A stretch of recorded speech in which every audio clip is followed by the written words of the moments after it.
इंसान महान पैदा नहीं होता है, उसके विचार उसे महान बनाते हैं। विचार और काम की शुद्धता और सरलता ही महान लोगों को आम लोगों से अलग करती है। वे वही काम करते हैं जो दूसरे करते हैं, लेकिन उनका मकसद समाज में बदलाव लाना होता है। आज 2 अक्टूबर की खुशी में राष्ट्रपिता महात्मा गांधी के ये अनमोल विचार जानते हैं। राष्ट्रपिता महात्मा गांधी, जिन्हें प्यार से हम बापू कहते हैं, महान सोच वाले एक साधारण व्यक्ति थे। वे करोड़ों देशवासियों के जीवन में बदलाव लाना चाहते थे। आज हमें जो आजादी हासिल है, उसके लिए राष्ट्रपिता ने बड़ी कुर्बानियां दी थी। वे सबके साथ मिलकर चलना चाहते थे। आज हम परिवार के अंदर बंध गए हैं, खुद को कंप्यूटर तक सीमित कर लिया है और स्मार्टफोन को अपनी दुनिया बना ली है। इन जंजीरों से निकलने में बापू के विचार हमारे लिए मददगार साबित हो सकते हैं। गांधी जी जो कहते थे, व्यक्ति अपने विचारों के सिवाय कुछ नहीं है। वह जो सोचता है वह बन जाता है। कमजोर कभी क्षमाशील नहीं हो सकता है। क्षमाशीलता ताकतवर की निशानी है। ताकत शारीरिक शक्ति से नहीं आती है, यह अदम्य इच्छा शक्ति से आती है। धैर्य का छोटा हिस्सा भी एक टन उपदेश से बेहतर है। गौरव लक्ष्य पाने के लिए कोशिश करने में है, न कि लक्ष्य तक पहुंचने में। आप जो करते हैं वह नगण्य होगा, लेकिन आपके लिए वह करना बहुत अहम है। हम जो करते हैं और हम जो कर सकते हैं, इसके बीच का अंतर दुनिया की ज्यादातर समस्याओं के समाधान के लिए पर्याप्त होगा।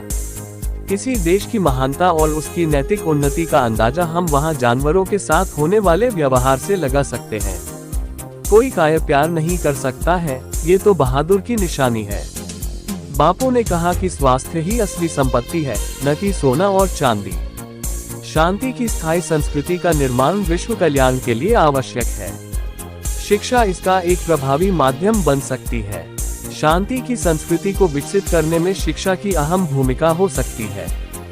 दुनिया अभी तक छोटे बड़े लगभग 20,000 युद्ध देख चुकी है। कई देशों की सीमाएं 24 घंटे युद्ध और अशांति की आशंकाओं से हौनफती रहती है। विश्व शांति के लिए किए जा रहे प्रयास परमाणु हथियारों के बढ़ते जखीरे के साथ आडंबर साबित हो रहे हैं। विश्व में आणविक हथियारों का भारी जखीरा जमा हो गया है। विज्ञान रक्षा सुरक्षा के चाक चौबंद आविष्कारों में अधिकतम मारक क्षमता की होड़ में दिन रात जुटा हुआ है। संपूर्ण विश्व हिंसा के दौर में जी रहा है। आज असहिष्णुता, कट्टरता, हिंसा और अशांति विकास और मानव कल्याण में सबसे बड़ी बाधा है।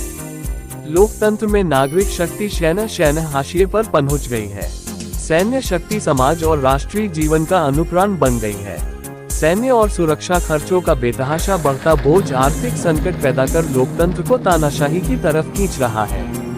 नवोदारवाद के दौर की राजनीति भी विश्व में बढ़ती हिंसा और अशांति के समाधान की दिशा में कारगर होती नहीं दिख रही है, बल्कि मौजूदा राजनीति ने तो दुनिया में सामाजिक आर्थिक विषमताओं को और गहराया है। पर्यावरण क्षरण के प्रश्न पहले से ज्यादा गंभीर हुए हैं। आज विश्व को यह भाव अंगीकार करने की महती आवश्यकता है कि सब मानवीयता के एकत्व को स्वीकार करें, एक दूसरे की समस्याओं और जरूरतों को समझें।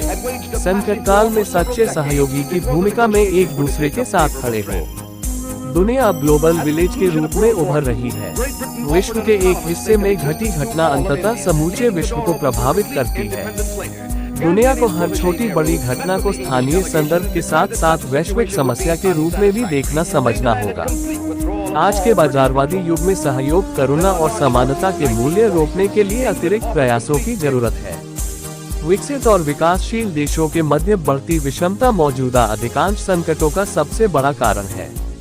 अलग टैलेंट चैनल को लाइक और सब्सक्राइब कीजिए।